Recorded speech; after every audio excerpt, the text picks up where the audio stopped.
with secure enclaves, so it's going to be a little bit of a, maybe not maximalist, but very pro-secure enclave talk. But we'll go over kind of like wall security in general. It feels like it's a relatively technical audience here. I wrote these slides for some that might not be technical, but I think as we go through it, I'll try to speak to details as much as possible. We had a lot of good prior talks that delved over similar topics. And then if there's time, maybe Daniel can answer questions and we can quickly. So, a little bit about me. I've been doing computer security for quite a while. I started out just finding Bitcoin some computers in 2012, and then over the years, very early on, I had to figure out security on my own. Then I worked at OpenSecond for a good number of years, working on smart contract security design, especially advising protocols and how they're designed for security. Then I went to Blockade for the first part of this year, working a lot on like protection as wallet trainers, and things that were usually attacking users at kind of the consumer level, integrating with a lot of major wallets like MetaMask, Coinbase Wallet, and others. And then recently joined Turnkey, which is building secure, flexible wallet infrastructure. And that's what I'll kind of be trying to focus on today. And the agenda, which I kind of referenced earlier, but talk about wall security, talk about Turnkey's approach to secure enclaves, and a little bit about how we're seeing customers use it. So in general, like, I think this is a simple concept everyone understands. Just to be clear, like the most important thing around security with wallets is to protect the private keys. He who controls keys controls crypto. Number of keys under crypto, this has been a frame in the industry for maybe a long time. And in 2025, we still see this, where 80% of crypto thefts are still coming from infrastructure attacks related to private key or blindsiding exploits. We're in the blindsiding thing in there, so I could get that 1.5 billion into that 1.8 with Biden. But still, overall, if we look at just that as a category itself, it's massively dwarfing all the other attack losses combined as like 10x. And if you look at prior years, that's probably not 10x, but like still a significant number, if not the majority of losses are still coming from something related to private key exploits or something around the transaction side of losses. So the early history, like, just if we really go back and think, man, what was it like in the old days? It was really bad. Crypto security, wall security, the level of detail you got from Coinbase just previously did not exist in exchanges. Quick question, does anyone know what Mt. Gox stands for? Like, what is that an acronym for? Okay, very few people. Okay, in the back row, okay. It stands for Magic the Gathering Online Exchange, because it was originally for trading Magic the Gathering cards, and they pivoted into Bitcoin. They did not pivot their security with them. In those very early days, they had hot wallets. All the Bitcoin that was stolen from Mt. Gox was literally happening over the course of an entire year. It wasn't just one exploit, it was one exploit after another. Because these were all in hot wallets in servers that were constantly being compromised. And then Bitstamp, smaller loss, but another one year later, you can kind of see just how much it impacted the price. And it really caused probably one of the worst bears we've had in the market because of these centralized exchange failures. So naturally, we see centralized exchanges as an additional point of failure. They're far better and professional at this than they used to be. But there are still other reasons that we might want to have direct control of our keys or just eliminating any third-party use. So we tell users, you should control your own keys, right? That'll go well. But with great power comes a lot of stress. When you're telling users to have to back up their own seed phrase and deal with all these issues of responsibility, most of them aren't technical enough to even understand what is actually going on, or they'll just naively put their seed phrase into their Google Drive account or save it as a desktop file or God knows what. And so phishing is very common. Wallet banners always go around convincing people to insert private keys where they shouldn't be inserted, or sign transactions they shouldn't be signing. Hundreds of millions of dollars in entire wallet draining industries and franchises have been built up around this, the private uses of the private key in a variety of ways. So giving them direct access to their private key, or giving them kind of like a wallet, a self-custodial wallet that kind of protections, can still lead to a lot of impact. It's not just about giving them control, but giving them ways to protect that key and these funds. In reality, most people aren't sophisticated enough to understand what the purpose is. And naturally, this causes a lot of pressure on them. Even if they go through all the steps and they understand what they're doing, it takes a while to set the crypto wall securely. So we have more advanced methods that most people in this room are familiar with. If you're setting up anything with an organization, you're probably using either multi-sigs or MPC, which go a long way to mitigate risks. And I would say these are very good tools for people to use today. But they come with trade-offs. Like multi-sigs, I would say are generally a good go-to, especially if you're starting out. Like I just want to segregate my risk. I want to introduce some operational control and multiple approvals. But they are pretty clunky to use. If anyone's used like a stable or something similar, like one, you just have to get multiple approvals to get anything done. You're not going to be able to automate anything on multi-system. They're not very user friendly, and they're still susceptible to being hacked. Why is kind of a key example. Even though the multi-sig itself is not compromised, it's not compromised. They were able to conduct a very sophisticated kind of anti-mill attack and convince these users to sign a transaction using their hardware wallets, which they couldn't authenticate, that what they were actually signing was very different and caused a $1.5 billion loss. So there are still ways that you could lose funds through multi-sigs, through these sort of more creative interface-based attacks. And you also have NPCs, which are very common in institutional setups. Coinbase uses it for their internal security and for other products. You have Fireblocks is a very common NPC platform. And that multi-party computation, like splitting up these keys and bringing them together, offers some benefits, but they're very opaque setups. This is not something that someone's going to go set up on their own without having to rely on a third-party provider, unless you're very, very sophisticated. And there are still zero-day exploits we see come out recently around NPC. It is new cryptographic technology comparatively to things like elliptic curves that we're very used to. There was a Bitforge exploit that was found 2 years ago. Literally last month, Fireblocks reported what they called a minor signing issue in their system. But so there are still ways that through the cryptography being or the communication being fairly complex that vulnerabilities can exist. And of course you have potential exposure. Actually, that last one's not entirely correct. Risk of exposure to infrastructure key shares because you can keep them separate. That's actually more of a severe super sharing issue that's for different slides. So ignore that last point. I realize that's not accurate, but the rest of it applies. Basically, there are still risks in the running here, or there's trade-offs because these are difficult to set up, and it might not be very efficient for regular business operations or giving users direct access. So we have a problem. We look at all these walls, we have options, but there's trade-offs everywhere. Like if you're going custodial, you have to trust a third party, you have to insert a third party. There are regulatory considerations there. You can only usually go with if you're a company, you go with qualified custodians. If you're setting up for users, then you're going to have to take up a lot of legal liability and regulatory burdens. If you go self-hosted, it's fragile. It's a stressful UX, users hate it. And if you go with multi-sig or PC, introducing complexity, it's limited, and you're still ultimately going to have to attack. There's all these compactive ways you can still be potentially attacked. So how do we solve this? What's a good default that someone says, I just want something that will work effectively, will work general application. Like if I had a default, I don't know use cases, but I want something that's generally secure and easy to stand up. That's where we think at Turnkey that secure enclaves are the best. So with secure enclaves, if you're not familiar with them, they're essentially an isolated environment where you can both store and authenticate keys, but you can also run arbitrary logic on top of it. So what we use is AWS Nitro, which is basically just like these are normal like EC2 compute instances, but they're in isolated hardware environments. And so you're generating private keys, or we are using private keys to sign things that are only happening and accessible inside these secure enclaves, also known as like TEs or trusted execution environments. So they're hardware isolated, they're tamper resistant, they're testable. You can actually cryptographically prove what's running in that enclave is exactly what we intended to run. So you can go to any of our customers and say, hey, we can prove that the logic we're running is exactly what we said it was, and there's nothing in there that can backdoor or access your keys in. We're regularly getting audits and security reviews on those enclaves as we improve them over time. So no one, not even Turnkey or AWS, or even the customers that built on top of us for their customers, could access these keys without going through the proper authentication. And that's like the key part. So you get the ability to essentially host these private keys in a server in a very secure environment. But you can still give end users the control to essentially treat these as non-custodial keys.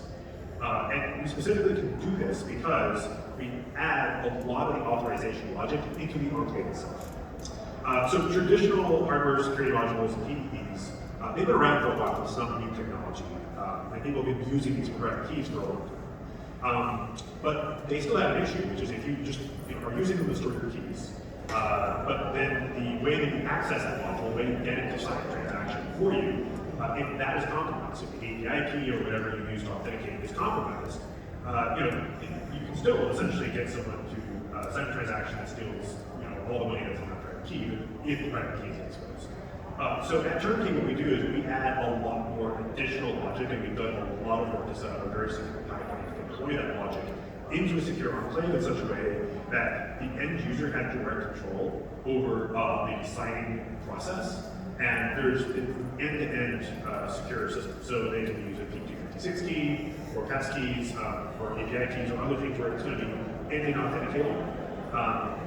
We can also use OAuth and one-time sign-up and other things that can be set up. And whatever that authenticator is, that authenticator is the only thing that's authorized to sign transactions within that, and nothing else. So you can't, even if a customer's backend is compromised, even if our backend is compromised, the keys would still not be exposed, and the keys still could not be tricked into signing anything that the end authenticator did not approve. In addition to that, you might still have the risk of the authenticator could still be compromised. The API key that you're using to authorize these things could still be compromised.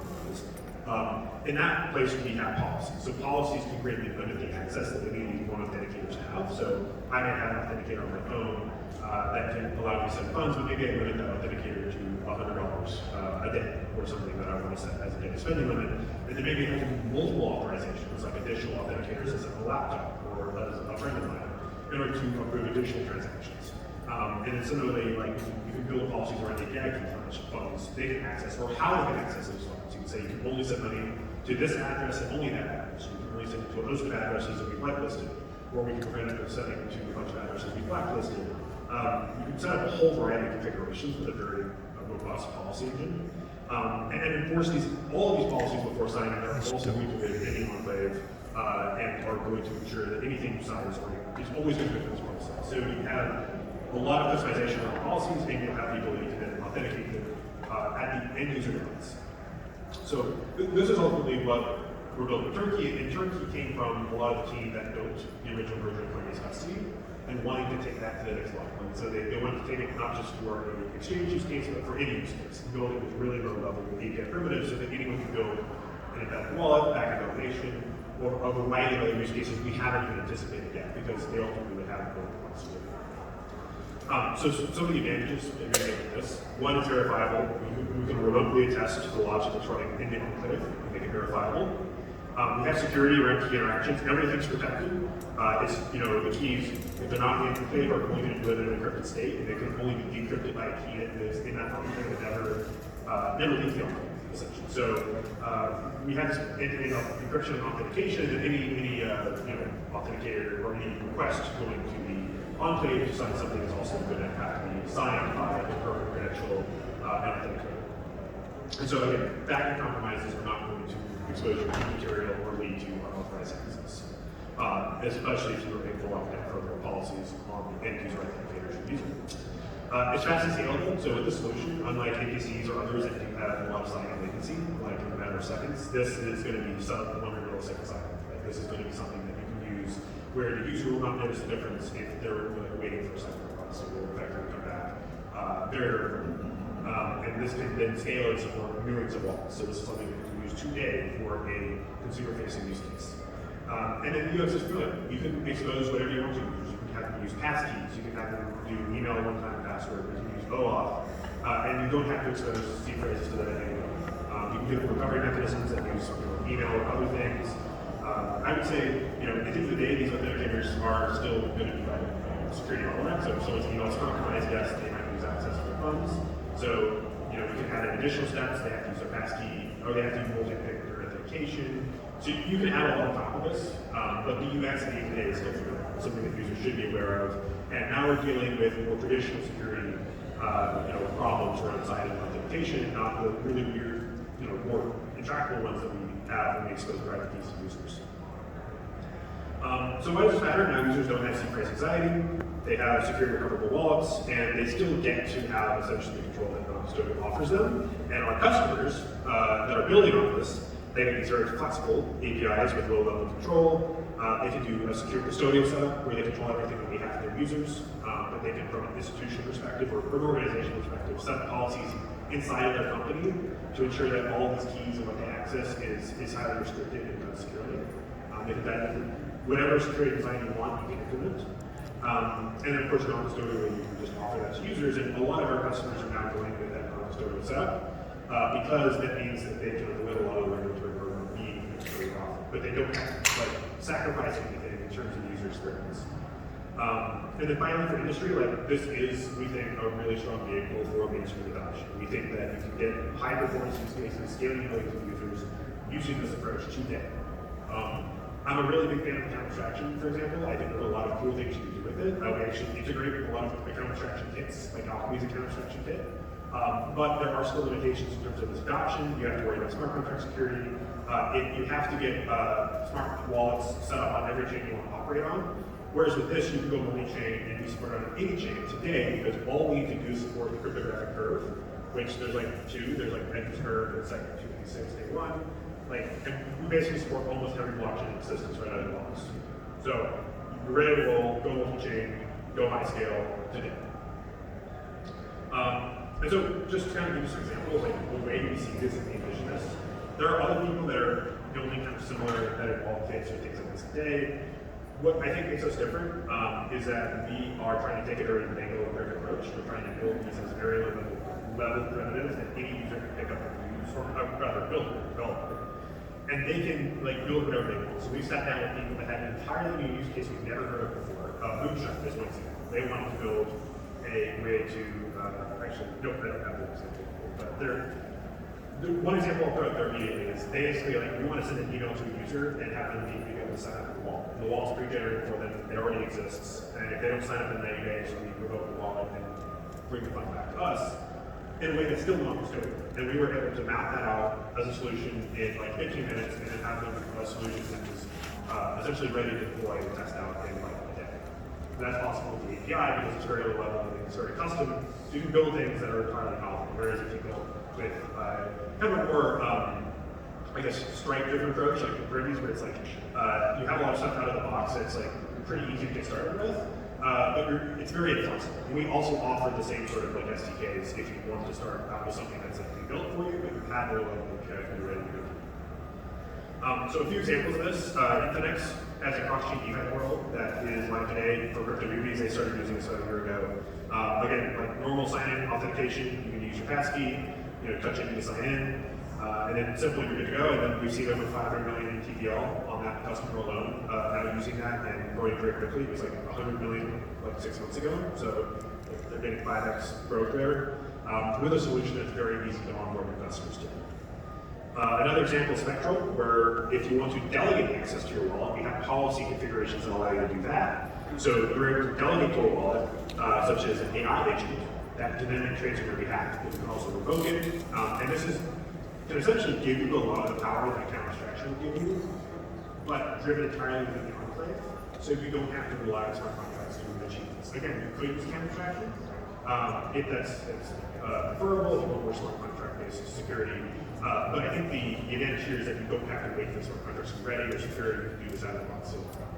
And end users still always in control, and it's very easy to go back and forth without having to rotate things. So a little almost done with time actually. So before I end, I'll just leave this with you. If you're curious about Turnkey, we have some docs and details here. If you're curious about the embedded wall, we actually just released a new SDK. So if you go to our website and go to the demo page, you can see how it works today. You can create a wallet in less than 30 seconds using whatever sign-in method you want. You can sign up to your Twitter account, your Telegram, whatever. And then feel free to reach out if you have any questions or want to learn more about it. I also do lots of general work in the security space. We're going to open this up in blockade, so happy to jam out on any other security topics, whether it's security related or not. So thanks for listening.